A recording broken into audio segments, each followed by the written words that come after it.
Welcome to Kanpai News. News News that you could use in your shoes. It is the week Sounds commencing. like you've had too much booze. Oh, I wish. It is the week commencing the 7th of May. 7th of May, 2023. I am always, as your host, I am, as always, your host, Nasuth. Why is my brain gone? You've had too much booze, clearly. Your head is hollow. Yes, that is true. That is true. Joined, as always, by Thaylien and Xeno. How are you boys doing this week? What's up? Coming off of a long finalicious episode of Kanpai Cast. You've clearly had too much booze. I wish. I don't have any. I'm high on life. Lies. Fucking lies. Okay.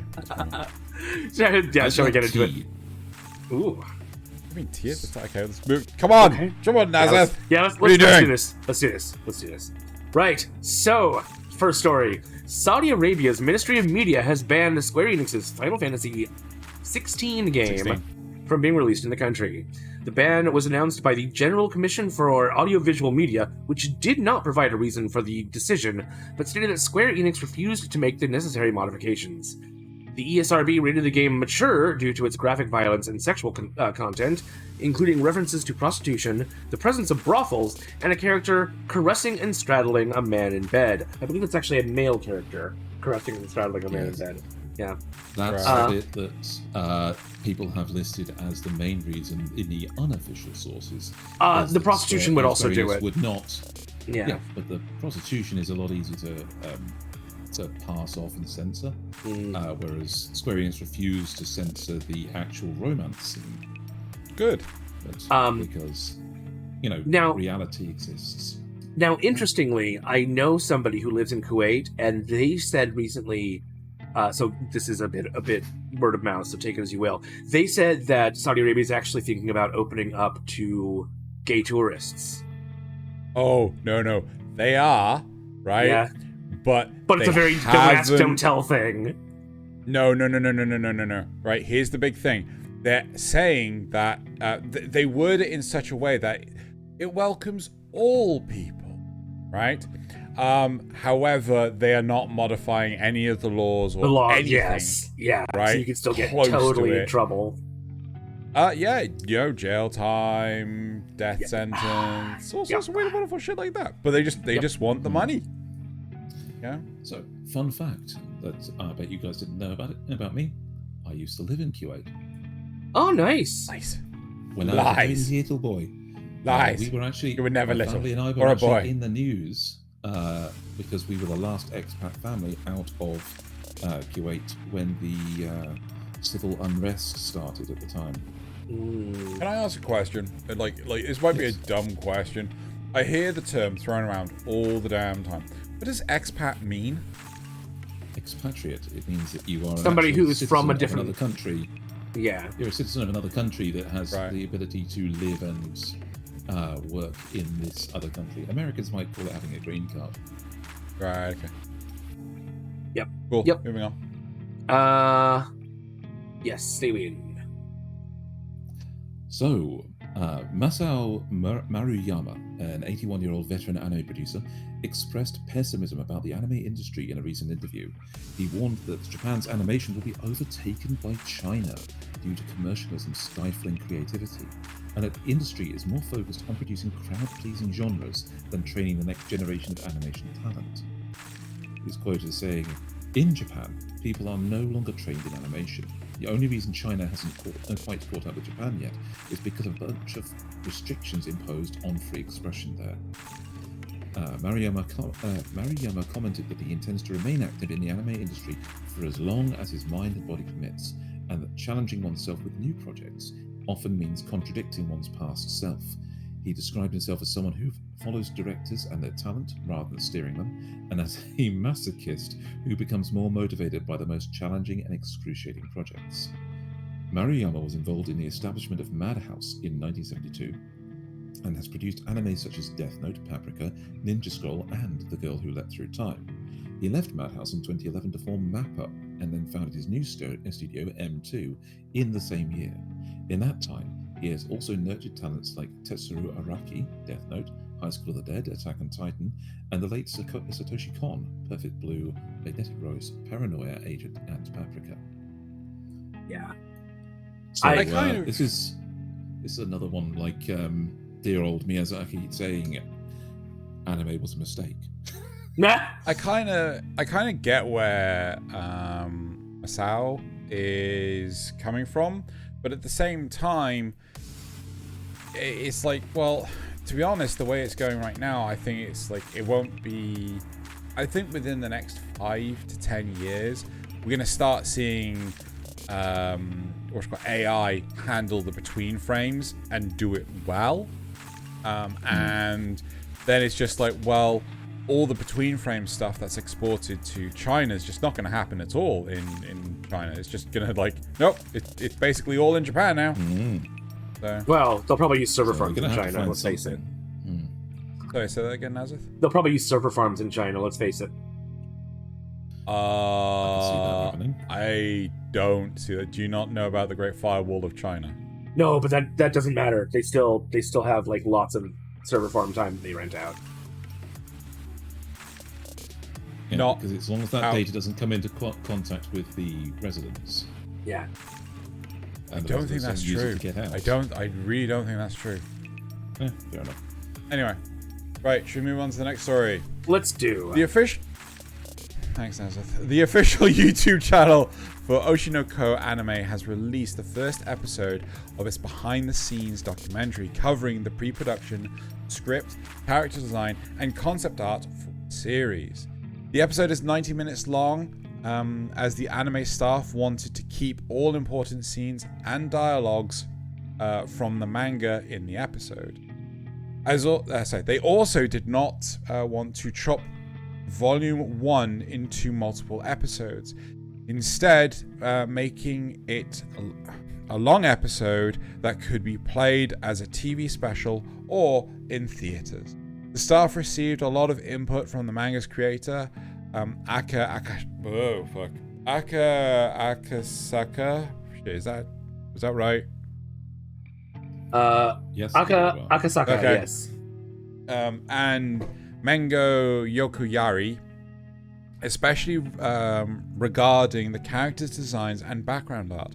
However, the staff chose not to explain the reason behind character design choices, such as why certain characters have stars in their eyes. Pretty sure that's in the manga. But anyway, yeah. So that's pretty cool. I actually quite like the fact that they did it behind the scenes. Yeah. Is it all subtitled?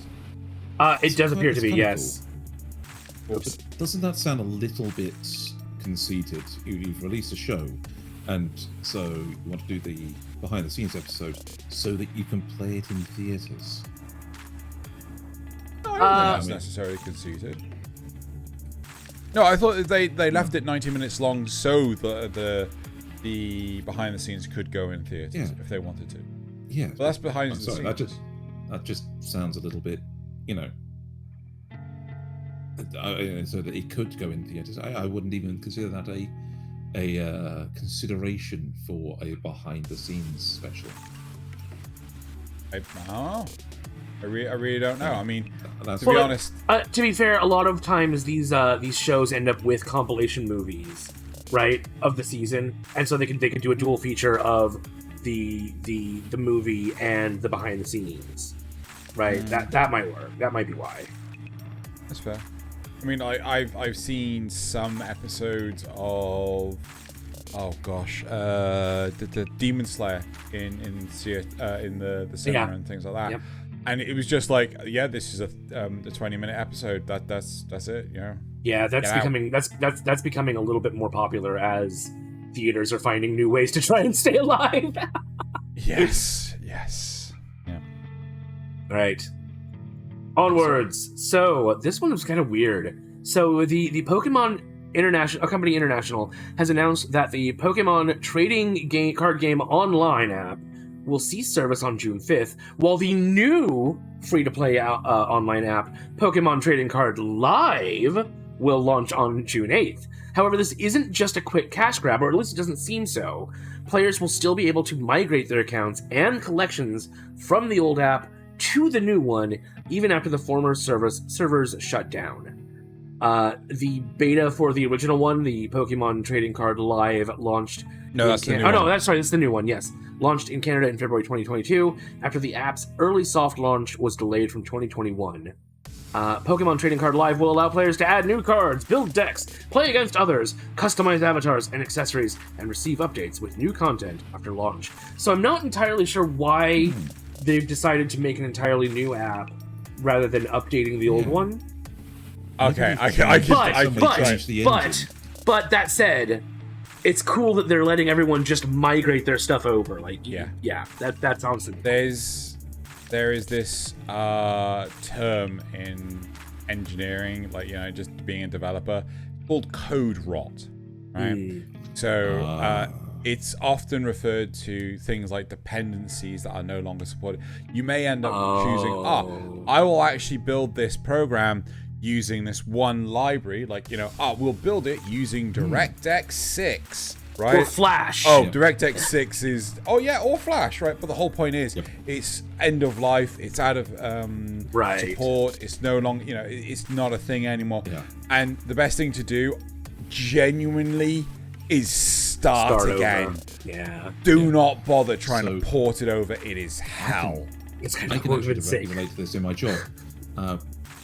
Back when we used to work with an earlier system on our RIP, we had a separate color management system. The color management system was an actual program that hooked into Apple. Because Apple used to have all of the different color processing rules and coding, just part of its own OS. And that happened for years because, so that they could have all of these different color setups for processing that things like Photoshop could hook into. So this software hooked into that and would do customized color conversion for files going to print. And it was a really lightweight program because it just hooked straight into existing things.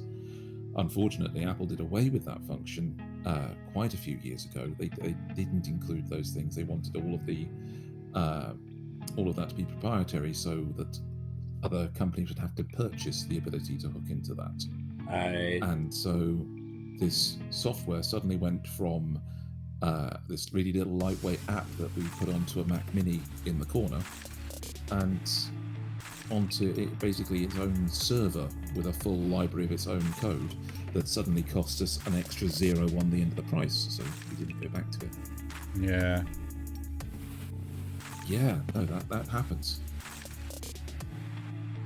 Right, moving on.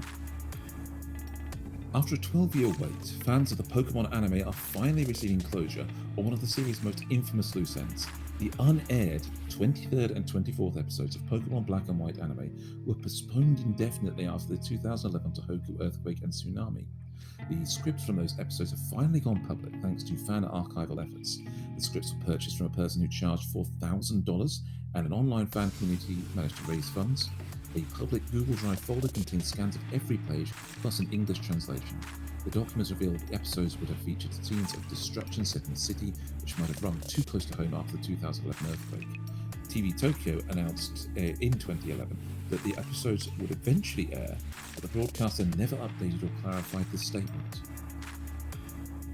I don't know if this is actually from the unaired episode. It looks kind of like it I is. think this is... Well, it looks like somebody's done a bit of a fan animation. Yeah? Maybe draws over an existing anime. That, or, it's from an earlier part of the anime, because I didn't ever watch Pokemon Black and White. So, how long is that post? It's pretty long. That looks longer than Twitter. This just in, Twitter now. That looks longer than what Twitter normally does. Yeah. I think that might be a new paid-for Twitter Blue thing. Oh, God. Oh, that wouldn't surprise me. Anyway. Yeah. Yeah, anyway. Cool. That's cool for them. It's always great when lost stuff like that reemerges. Anyway, ooh. Cool. Fuji TV has announced that a live-action television drama of Satsuki Yoshino's Barakamon manga will premiere on the network in July. Yokosei Sugino will star as Seishu Honda. Yeah. And the series will air on Wednesday at 10 p.m. JST. Keita Kono is directing the series, while Kumiko Aso is writing the... Aso? Because they don't have an A in that sense. Ah, damn it. Is writing the screenplay. The manga, which ended in December 2018 with its 18th volume, inspired a 12-episode television anime that premiered in July 2014. Crunchyroll and Funimation streamed the series as it aired. The Funimation release and series Funimation released the series on Blu-ray, disc, and DVD in 2016. Publisher Yen Press describes the story as for a certain reason, a handsome young calligrapher by the name of Seishu Honda uproots himself and moves to an island on the westmost edge of Japan.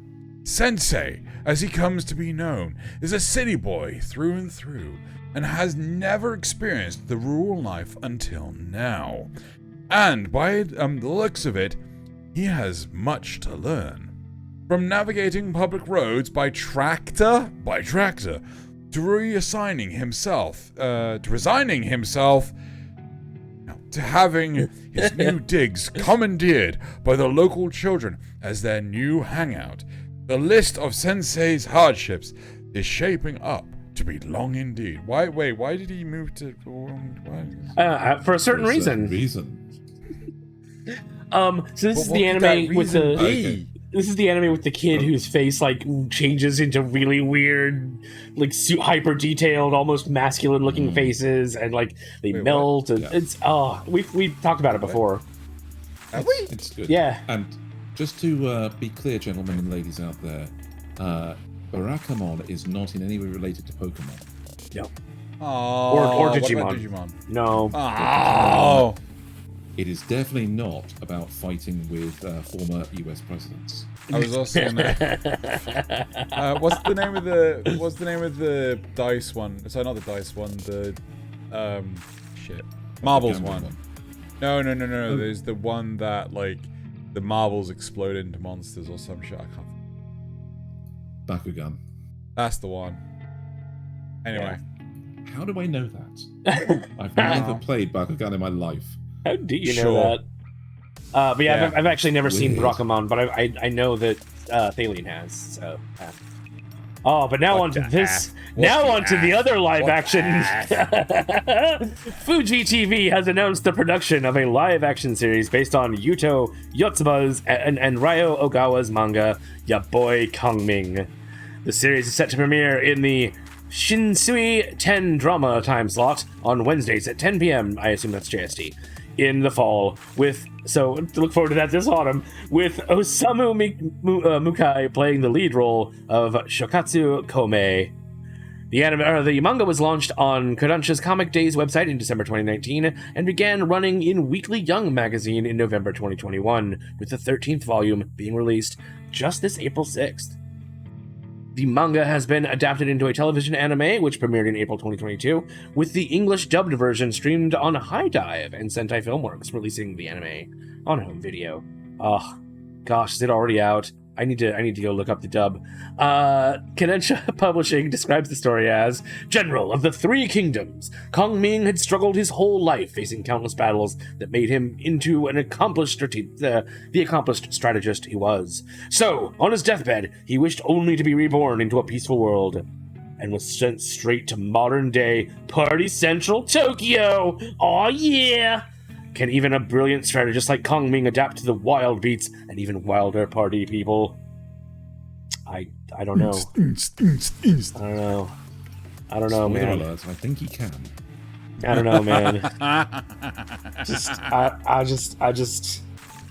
don't know, man. I don't know, man. Leave that there. Leave that there. Enhance. Zoom it in. What is going on here? Why is it all blurred? Okay. Oh no, that's just stylization of the picture. Yeah. Like, for whatever reason, they decided to put it out of focus. Like, he is obviously rotoed out and actually just put on a backdrop. It just like I don't know why they didn't just photo him on a green screen and then just go like but I think it's because of the lighting. I do cutouts better than that. Yeah. It's pretty bad. Anyway, there we go. Look forward to that one. Yep. So that's it for the news. Stay tuned later this week for Kanpai Cast, where we take some bad shows and make them better. Don't be ashamed. If we can. Don't be ashamed. Or we just take too long talking about Dragon Ball Z. Oh God, do we ever? Cool. Yeah, you guys are just like, we could do a whole it's my show on fucking that. story, and you just didn't stop. Right. Anyway. See you next week for news. Here. Bye. News.